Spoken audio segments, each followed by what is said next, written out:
What does the Bible say about drinking alcohol? It doesn't take much study at all to learn first that the Bible very plainly says drunkenness is wrong. In Galatians chapter 5, we learn that being drunk is equated with idolatry, murder, and all sorts of other bad things.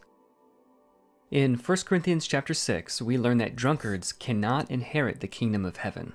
We could go on, but God obviously views drunkenness as a sin, one that can keep us out of heaven.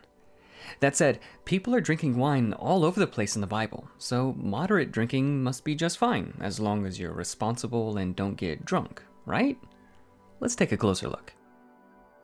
The Apostle Paul says he was stoned once. Today, that means one thing, of course, but back then it meant something completely different. This is called semantic shift, and it happens rather commonly in languages over time. Here are some other examples. That same thing has happened with the word wine. Today it means a strongly alcoholic drink, but until recently wine regularly meant pure sweet juice or vinegar, as well as grapes that are still on the vine.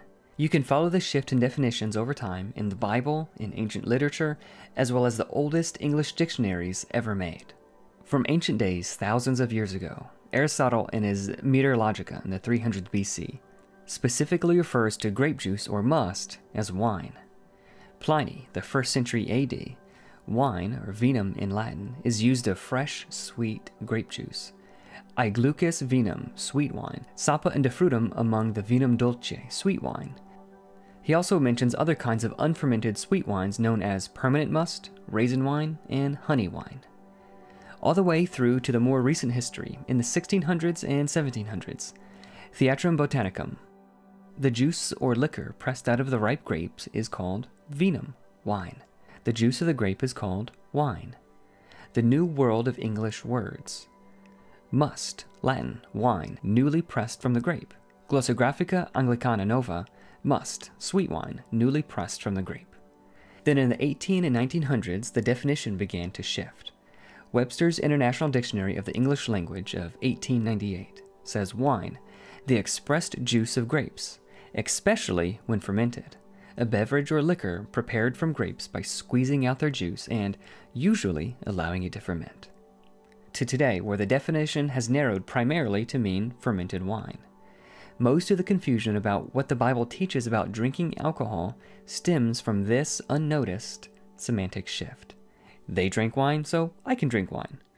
Just like when Paul was stoned, if we swap in modern definitions to ancient words, we can make big mistakes. But they had no refrigerators to keep the juice fresh, so it had to be alcoholic, right? This is a common assumption today, but it's not true. Before we can show why that's the case, let's explore how wine is made. First, you start with a sweet liquid that is pressed out of a fruit. It's mostly water and glucose and fructose. This is relatively unstable because naturally occurring yeasts that float in the air or live on the skin of the fruit will pretty quickly begin to metabolize the fructose or glucose and create ethanol, alcohol, as well as carbon dioxide. And this is also rather unstable. Shortly after that, Acetobacter bacteria in the air also begin metabolizing ethanol into acetic acid, turning it into vinegar or sour wine. Vinegar was easy to make. Just do nothing to the juice, and in a matter of weeks, you'd have vinegar. It will keep essentially forever.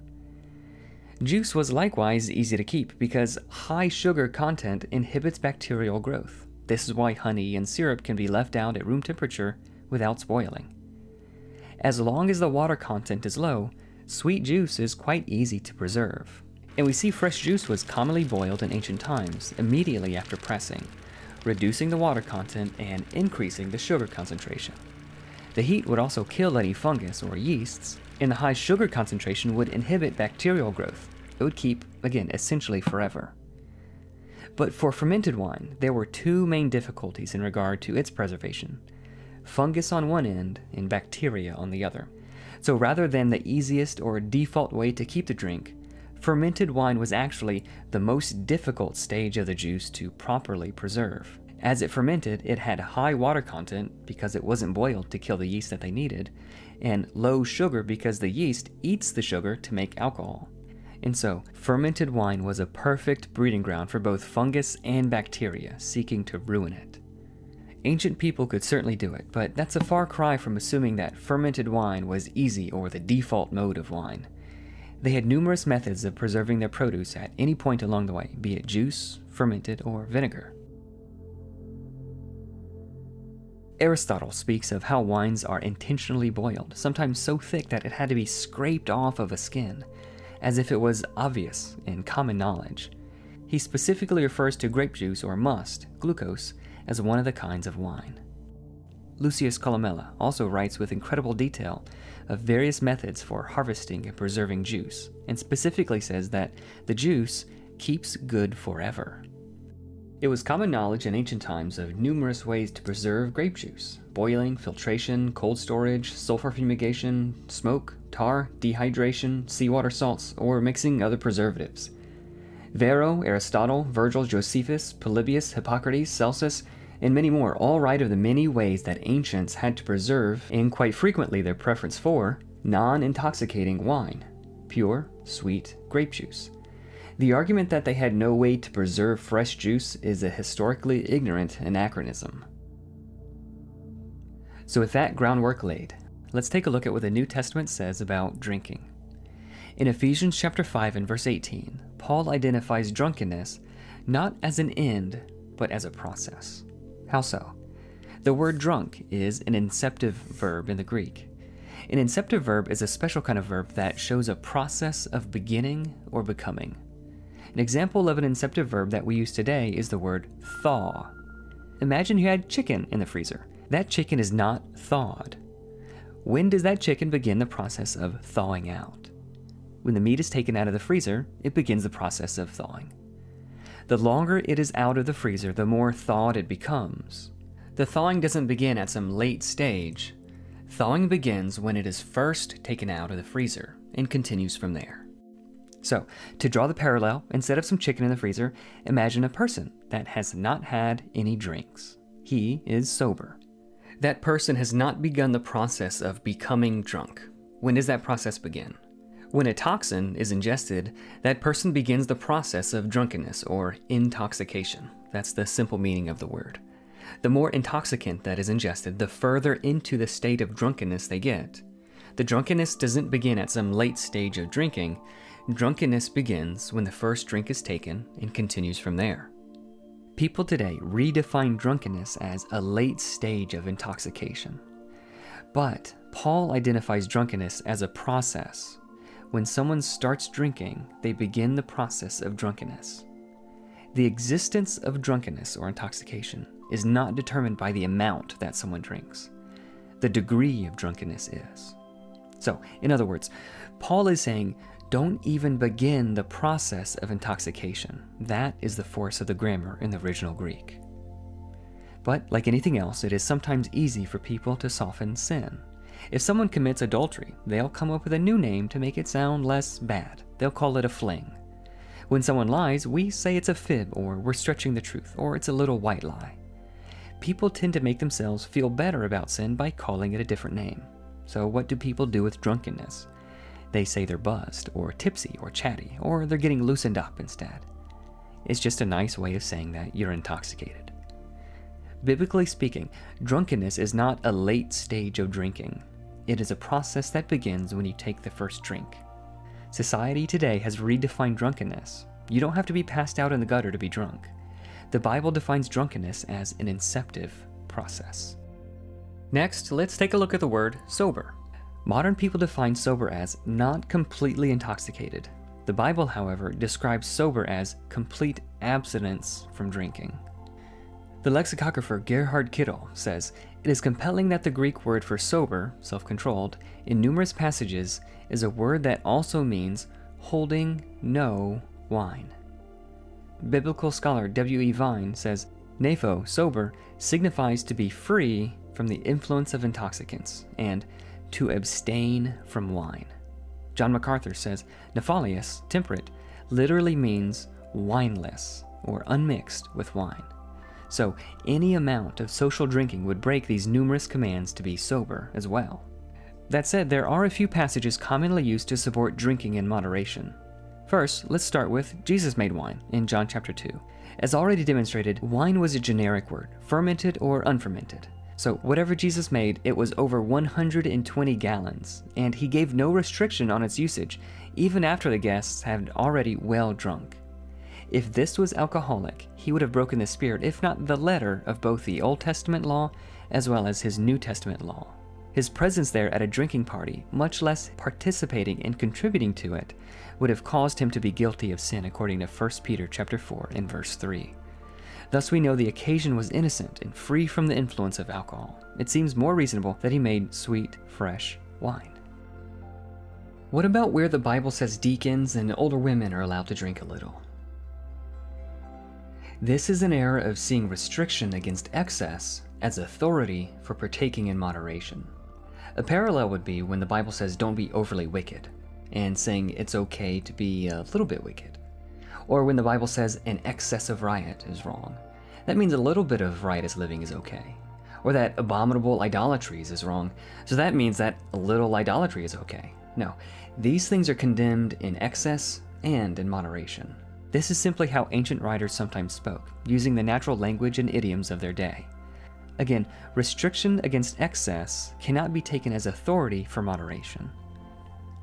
What about Deuteronomy chapter 14? It says, spend that money for whatever your heart desires, for oxen or sheep, for wine or strong drink, for whatever your heart desires, you shall eat there before the Lord your God. The problem here is that strong drink in some translations is not a translation. If Moses wanted to say strong drink, there are other Hebrew words he could have used. The actual Hebrew word used here is shakar. The OED traces the etymology of shakar to the Greek sikera, then to the French cidre, to our modern English word cider. Older translations of shakar confirm this as well, such as the Wycliffe Bible from the 1300s. In Proverbs 31 and Judges 13, the word is translated cider. Alternatively, shakar could be translated as sweet drink. Grammatically, the Hebrew word shakar is where we get our word sugar, via the more modern Middle French and English sucre. It's related to the Arabic sukar and the Persian shakar and Sanskrit sharkara, all words for sugar. It's precisely the sugar in the liquid that made it distinctive and even possible to be fermented. Every fermented drink must have started out as an anodyne sweet beverage before any fermentation could have started. It could become fermented, but to assume that it exclusively or always meant this is literally incorrect.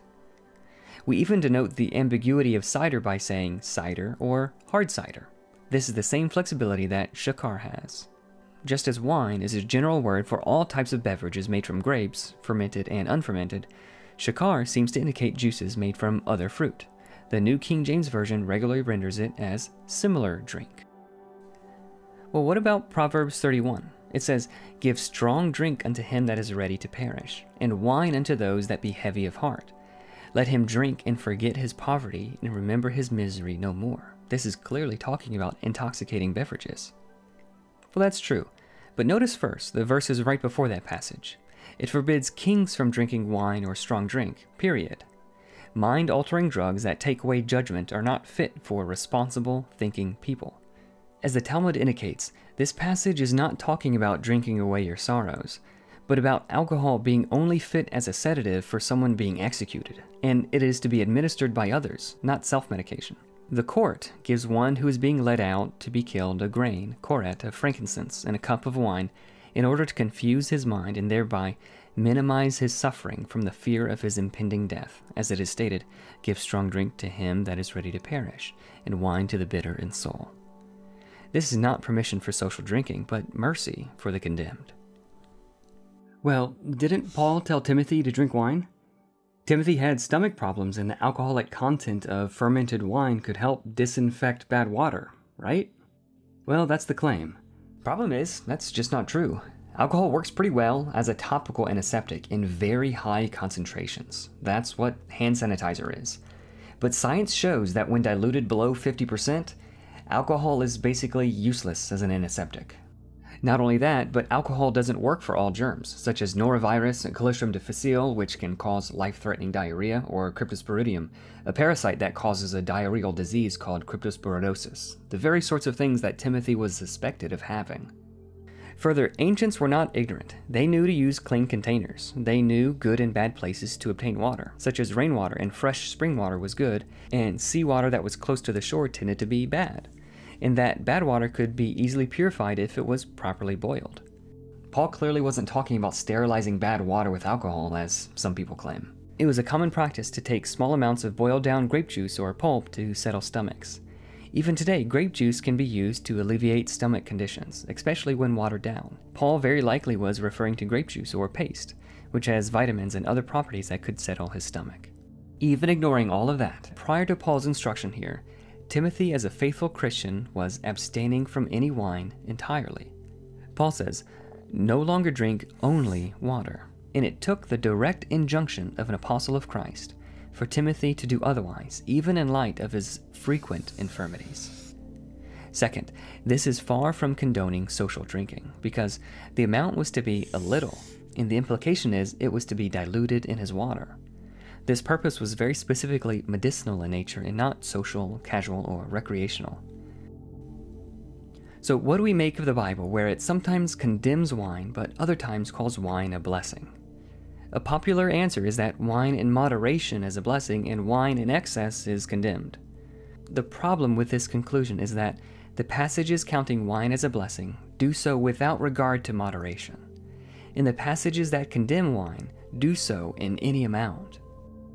When the semantic shift of the word wine is taken into account, as well as the ancients' ability to preserve and their frequent preference for sweet juice, the conclusion must be that in a time where sweet things were not nearly as common as today, fresh, sweet juice was indeed a joy and a blessing, and the bitter, mind-altering drug was condemned, not only in any amount, but even to look at. Christians ought to remain sober and not even start the process of drunkenness, just as the Bible says. If you have any questions about this or any other biblical topic, please let us know. We'd love to hear from you.